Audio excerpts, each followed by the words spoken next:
आप सभी का स्वागत है आज के इस वीडियो में। आज हम अभिज्ञान शाकुंतलम महाकवि कालिदास द्वारा विरचित के भाग 4 को शुरू करेंगे। प्रथम अंक के श्लोक संख्या 11 से 15 तक पर आज अपन चर्चा करेंगे। वीडियो पसंद आए तो वीडियो को लाइक करें, चैनल को सब्सक्राइब करें और कमेंट के माध्यम से बताएं आपको किस प्रकार की वीडियो और चाहिए। राजा एष प्रतिसंहतः इति यथोक्तम करोति। राजा यह उतर गया बाण उतारने का अभिनय करता है। वैखानस सदृश मेत पुरुवंश प्रदीपस्य भवतः तपस्वी। पुरुवंश के दीपक यह कार्य आपके अनुरूप है।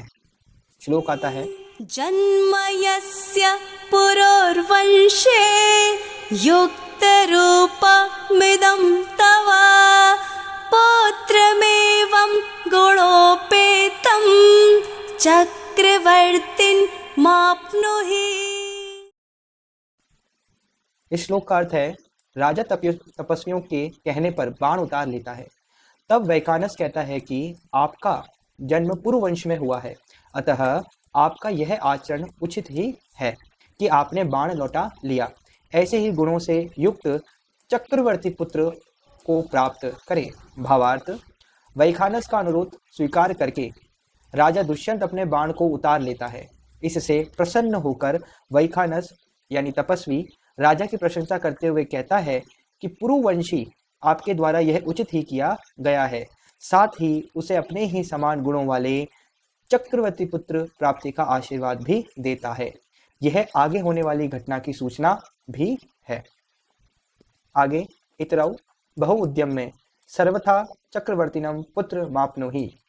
अन्य तपस्वी कहते हैं हाथ उठाकर सर्वथा सम्राट पुत्र को प्राप्त करें। राजा स प्रणामम प्रतिगृहीतम। राजा प्रणाम करता हुआ तपस्वियों का आशीर्वाद ग्रहण किया। वैखानस राजन समिदाहरणाय प्रस्थाव्यम एष खलु कर्मस्य कुलपतिर्नुमालिनी तिरिरमाश्रमो दृश्यते न चैदन्य कार्यातिपातः प्रविश्य प्रतिगृहीतामातिथ्यः सत्कारः अपि च। तपस्वी कहता है राजन, समिधा प्राप्त करने के लिए हम सब निकले हैं। यह मालिनी नदी के तट पर कुलपति कण्व का आश्रम दिखाई दे रहा है। यदि किसी अन्य कार्य में अवरोध ना हो तो आश्रम में प्रवेश कर आतिथ्य स्वीकार करें। साथ ही श्लोक आता है रम्यास्तपोधनानां प्रतिहत विघ्नाः क्रिया समावलोक्य ज्ञास्यसि कियद् भुजो मे रक्षति मारवी किणांक इति। इसका अर्थ है वैखानस यानी तपस्वी राजा से कुलपति कण्व ऋषि के आश्रम जाकर आतिथ्य स्वीकार करने का अनुरोध करता है। साथ ही कहता है वहां जाकर जब आप उत्कृष्ट तपस्वियों की निर्विघ्न रमणीय यज्ञ आदि क्रियाओं को देखेंगे तब आपको ज्ञात हो जाएगा कि प्रत्यंचा के आघात चिन्हों से अंकित मेरी भुजा कितनी रक्षा करती है, मेरी यानी राजा की।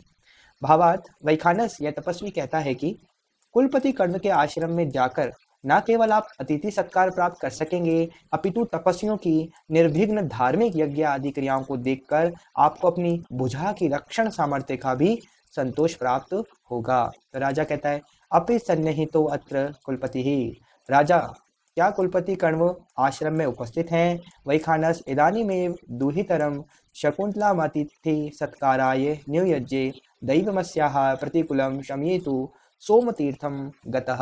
तपस्वी कहता है शीघ्र ही अपनी पुत्री शकुंतला को अतिथि सत्कार हेतु नियुक्त कर उसके विपरीत भाग्य के शमन यानी उसकी शांति के लिए सोम तीर्थ गए हैं। राजा कहता है भवतु ताम द्रक्ष्यामि सा खलु विदित भक्ति माम महर्षहे कथयिष्यति। राजा बोलता है अच्छा, उसी के दर्शन करूंगा यानी उसकी पुत्री के, मतलब महर्षि कण्व की पुत्री के। वह निश्चय ही मेरी भक्ति को जानकर महर्षि से निवेदन कर देगी। वैखानस सा गया मस्तावत इति सशिष्यो निष्क्रांतः। तपस्वी तो हम सब चलते हैं। इस प्रकार शिष्यों के साथ रंगमंच से चले जाते हैं। राजा सूत नो दयाश्वान पुण्याश्रम दर्शनेन तावत आत्मानां पुनीमहे। राजा, सारथी घोड़ों को हाँको, पवित्र आश्रम का दर्शन कर अपने को हम पवित्र करें। सूत्र यद्यागवते याश्मान इति भूयो रथवेगम निरूपयति। सारथी चिरंजीवी की जैसी आज्ञा इस प्रकार पुनः रथ चलाने का अभिनय करता है। राजा, समन्तावलोके अगधितोऽपि ज्ञायते अयमा भोगस्त पोवनस्येति। राजा, चारों ओर देखकर सारथी बिना सूचित किए भी यह मालूम पड़ रहा है कि यह आश्रम का प्रांत भाग है। सूत्र कथमेव। सारथी, कैसे? राजा, किम न पश्यते भवान यह ही। राजा, क्या आप देख नहीं रहे हैं? यहाँ पर श्लोक आता है, नीवारा शुक गर्भ कोटर मुखा भ्रष्टास्तरोणा मधः प्रस्निग्धा क्वचिदिङ्गुदि फलभिदः सोच्यन्त एवोपला विश्वासोपगमाद् भिन्नगतयः शब्दप्सहन्ते मृगास्तोयाधारपथाश्च वल्कलशिखा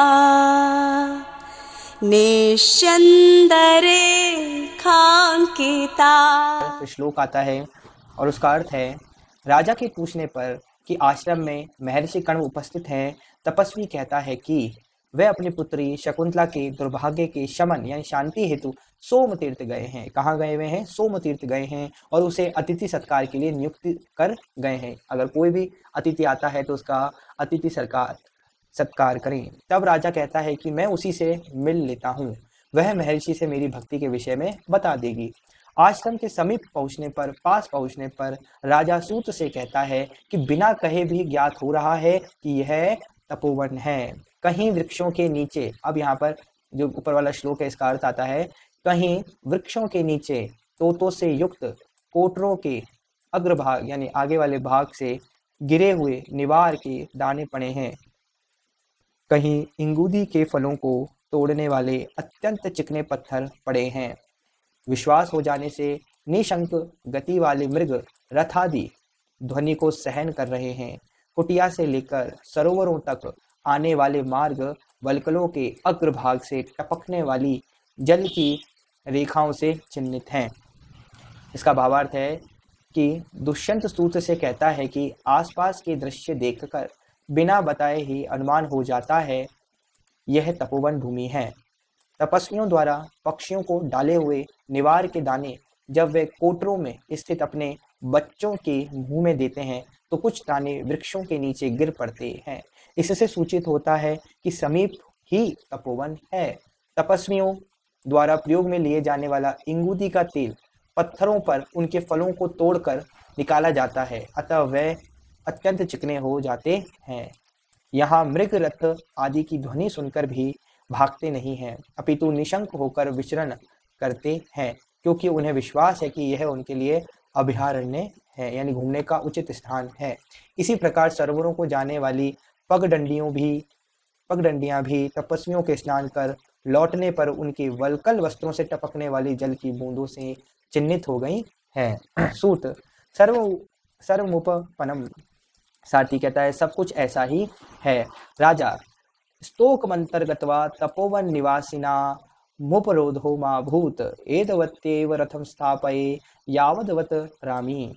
राजा बोलता है थोड़ी दूर जाकर तपस्वियों को कोई विघ्न ना हो, इसलिए यहीं रथ को रोको जिससे मैं उतरता हूँ। सूत कहता है धृता प्रग्रहा अवतरत्वाश्मन। सारथी कहता है रस्सी खींच लिए हैं, चिरंजीव आप उतरें। राजा बोलता है अवतर्य सूत विनीत वेशेन प्रविष्ट व्यानी तपो नानी नाम इदम तावद गृहताम इति सूत स्याभरणानि धनुष्योप निर्यापयति यावदाश्रम वासिनः प्रत्यक्ष वेश्याहमु पावेति तावदार्ध पृष्ठा क्रियताम वाजिनः। राजा उतरकर सारथी तपोवन में सादे वेश में जाना चाहिए, इसलिए यह आभूषण तथा धनुष आदि रखो। इस प्रकार सारथी को आभूषण तथा धन व बाण दे देते हैं। सारथी, जब तक आश्रम वासियों का दर्शन कर लौटता हूँ तब तक घोड़ों को स्नान करा दो। विसूत कहता है तथा इति निष्क्रांतः। सारथी, ठीक है, इस प्रकार चला जाता है। राजा परिक्रम्यावलोक्य च इदम आश्रम द्वारम यावत् प्रविश्य निमित्तम सूचयन। राजा घूमकर तथा देखकर यह आश्रम का मुख्य द्वार है तो अंदर चलता हूँ। प्रवेश करते समय शुभ शकुन सूचित करते हुए, शकुन मतलब शगुन, शुभ शगुन होता है ना, वो सूचित करते हुए। तो ये श्लोक है, इसका अर्थ है राजा सूत से आश्रम से थोड़ी दूरी पर ही रथ रुकने को कहता है, जिससे आश्रम वासियों के कार्यों में विघ्न ना हो, तथा स्वयं धनुष और आभूषण आदि सारथी को सौंप कर आश्रम की ओर आता है। द्वार पर ही उसकी दाईं भुजा फड़कती है। यह आश्रम की भूमि शांत है और मेरी दाईं भुजा फड़क रही है। इस शकुन यानी शगुन का फल यहाँ कैसे हो सकता है, अथवा होनहार भावी घटनाओं के लिए सर्वत्र ही द्वार हो जाते हैं। भावार्थ है, राजा दुष्यंत कहता है कि यह आश्रम भूमि तो शांत रस प्रधान है, यानी यहाँ किसी भी प्रकार का रस नहीं मिलता है, अतः आश्रमवासी श्रृंगार रस से दूर हैं। श्रृंगार रस यानी काम की जो इच्छा होती है उससे बहुत बहुत दूर है। और मेरी दाईं भुजा फड़क कर संकेत दे रही है सुंदर स्त्री प्राप्ति का। यहाँ इसका अवसर कहाँ, किंतु जो होनार है उसके द्वार तो सब जगह खुले होते हैं, अर्थात होनी तो कहीं भी होकर ही रहती है। नेपथ्य इतः इतः सख्यौ, इधर आओ इधर। नेपथ्य यानी बैकग्राउंड से आवाज आती है। राजा कर्णम दत्वा अय दक्षिणेन वृक्षवाटिकामालाप एव श्रूयते यावदत्र गच्छामि परिक्रम्यावलोक्य च अयः एतास्तपस्वी कन्यकाः स्वप्रमाणरूपैः सेचन घटैर्बालपादपेभ्यः प्रयोदातुमीत एवंभिवर्तन्ते निपुणं निरूप्ये अहो मधुरमासां दशनाथजः। सुनकर कर्णदत्वा सुनकर, अरे वृक्षों की वाटिका में दाहिनी ओर से कुछ वार्तालाप सुनाई पड़ रही है, तो मैं उधर ही चलता हूँ रंगपंच पर घूमकर तथा देखकर। अरे ये तो तपस्वियों की कन्याएं हैं जो अपनी शक्ति के अनुरूप पौधों को जल देने वाले गणों के साथ इधर ही आ रही हैं। ध्यान से देखकर आहा, इनका रूप बड़ा ही सुंदर है। फिर श्लोक आता है, शुद्धान्त दुर्लभमिदं वपुराश्रमवासिनो यदि जनस्य दूरीकृता खलु गुणैरुद्यानलता वनलताभिः।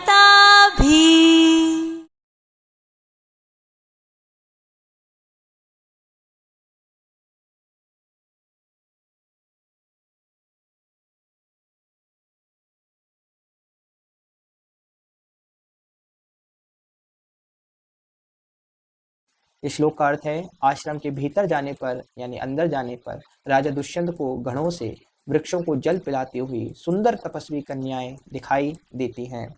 उन्हें देखकर वह कहता है, अब इस श्लोक का अर्थ है, यदि आश्रमवासी कन्याओं का अंतःपुर में भी दुष्प्राप्य ऐसा अतीव मनोहर शरीर है तो निश्चित रूप से वन लताओं ने अपने गुणों से उद्यान लताओं को तिरस्कृत कर दिया है।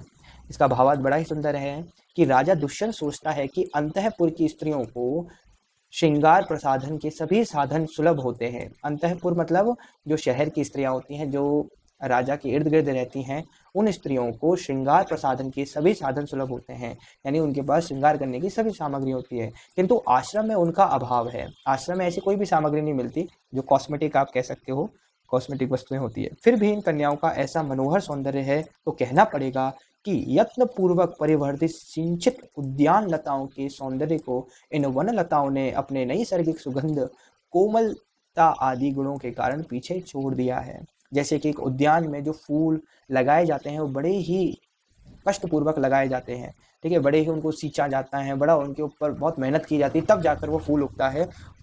लेकिन उस फूलों की, जो उद्यान में लगने वाले फूल हैं, उनकी सुंदरता को किसने कम कर दिया है? वन में उगने वाली लताओं ने कम कर दिया है। तो यहाँ पर आप भाव को समझ ही गए होंगे कि यहाँ पर जो दुष्यंत है वो राजा के आसपास रहने वाली जितनी भी स्त्रियां हैं उनको कम बताते हुए वन में रहने वाली जो तपस्वी स्त्रियां हैं उनको श्रेष्ठ बताते हैं। किस आधार पर? सुंदरता के आधार पर। आगे के श्लोकों का अध्ययन हम आगे आने वाली वीडियो में करेंगे। अगर वीडियो पसंद आया तो वीडियो को लाइक करें और चैनल को सब्सक्राइब करें। धन्यवाद।